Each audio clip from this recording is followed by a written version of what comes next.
Hello friends, কেমন আছো সবাই? আমি তো খুব ভালো আছি। তো তৃষান মাম্মি ডেলি ব্লগে সবাইকে স্বাগত জানাই। দেখো, আমি সকাল সকাল রান্নাঘরে চলে এসেছি। তো আজকে কিছু রান্না করব তার জন্য, কারণ প্রত্যেক দিন তো আমাকে রান্নাঘরে কেউই দেখো না। আজকে নতুন দেখছো, মানে আজকে না, কিছুদিন ধরেই নতুন দেখছো। তো মায়ের শরীরটা খারাপ, তার জন্য রান্নাঘর আমাকেই সামলাতে হচ্ছে। এই যা পারি, যতটুকু পারি ততটুকু করার চেষ্টা করি। আসলে এভাবে তো কোনো দিন নিজের হাতে সব কিছু নিয়ে করিনি। তো মায়ের শরীরটা খারাপ, তার জন্য আমাকেই করতে হবে, ওর জন্য করছি। তো তৃষানের পাপার আজকে ছুটি, ওর জন্য বললো কিছু রান্না করতে। তো কি করব ভেবেই উঠতে পারছিলাম না যে আজকে বাড়িতে আর রয়েছে, স্পেশাল কিছু করতে হবে। তো ফাইনালি ডিসাইড করলাম যে একটু গিলে মেটে ছিল ফ্রিজে, ওটা বার করে ওটা কষা করব। তো ওটা কষাই করছি আর কি। দেখো, এই যে কড়াইয়ের মধ্যে বসিয়ে দিয়েছি গিলে মেটে কষা। আর তো গিলে মেটে কষার সঙ্গে কি করা যায়, রাইস তো রোজই খাই, তো একটু ভাবলাম মিক্স ফ্রাইড রাইস করব। তো বাড়িতে বিশেষ কোনো সবজি ছিল না, যা ছিল সেটা দিয়েই করেছি। ক্যাপসিকাম তো এক রকমের ছিল, তো রেড হোয়াইট কিছু ছিল না, তো ওটা ছাড়াই করা হয়েছে। চিংড়ি ছিল না, ওটা ছাড়াই করা হয়েছে। এখন প্রায় 1:30 বাজে, এখন আমি রান্না করে উঠতে পারিনি। আজকে একটু বেরিয়েছিলাম, রান্না বান্না হয়নি, এখন করছি, কমপ্লিট করব। কখন খাবো জানি না, এখনো কিছুই করিনি, স্নান টান কিছু হয়নি, রান্না বান্না সেরকমভাবে হয়নি।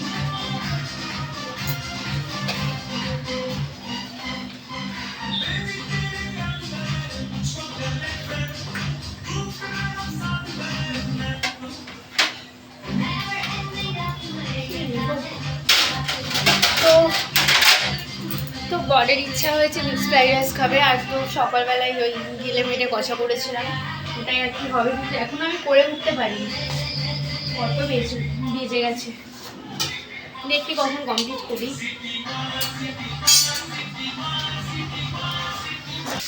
মিক্স ফ্রাইড রাইস খাবে, তার জন্য তো চিকেন এগুলো করতেই হবে। চিকেনগুলোকে ম্যারিনেট করে একটু সেগুলো ভেজে দিচ্ছি, তো তাতে রান্না শেষ হবে, স্নান করবো।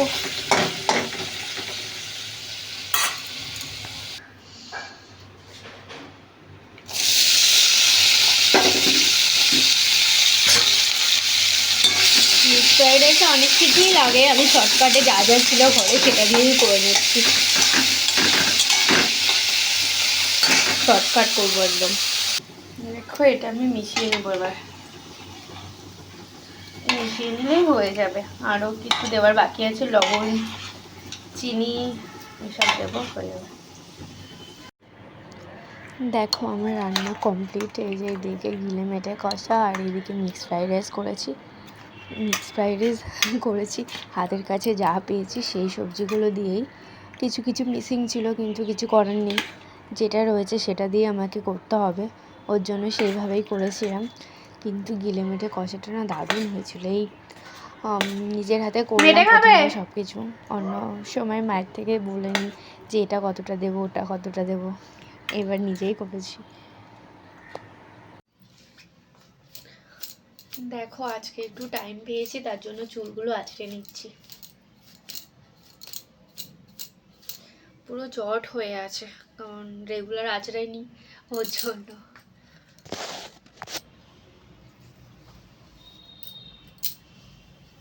ফাইনালি আঁচড়ানো হয়েছে, কিন্তু দেখো কত চুল পড়ছে, প্রচুর চুল পড়ছে।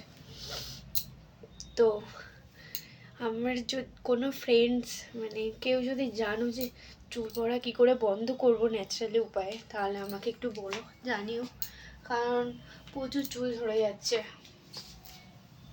চুল ঝরে যাওয়ার কারণে আমি চুলটা কেটে বাদ দিয়েছি। আমার আগের ভিডিওতে দেখেছো আমার কতটা চুল ছিল, পড়ে যাওয়ার কারণে, আর কিছুই না। তৃষানের পাপা খাচ্ছে। তো এখানেই ব্লগটা শেষ করব আজকে। তো আমার না একটু আগে পরে হয়ে গেছে, তো কিছু মনে করো না। তো গুড নাইট, টাটা।